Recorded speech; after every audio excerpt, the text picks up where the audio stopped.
नमस्ते, मैं हूँ रेखा सिंह। हम आप सबको विवाह गीत सुनाएंगे। बेटी अपने बाप से शिकायत करती है, पापा मेरे लिए कैसा लड़का खोजे हो।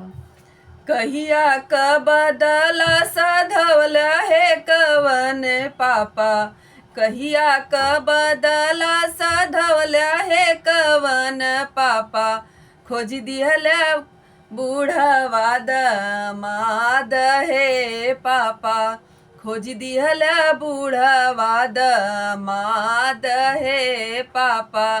मोहवा में दांत नइखे हलुआ घोटात नइखे, मोहवा में दांत नइखे हलुआ घोटात नइखे, गोड़वा में फटल बाबे वाइए पापा, गोड़वा में फटल बाबे वाइए पापा।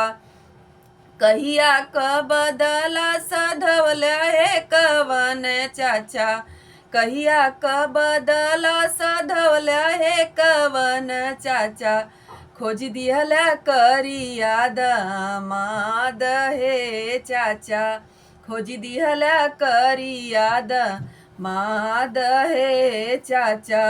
मुड़वा में बाल नइखे अखिया देखात नइखे, मुड़वा में बाल नइखे अखिया देखात नइखे, गोड़वा में फटल बाबे वाई हे चाचा, गोड़वा में फटल बाबे वाई हे चाचा।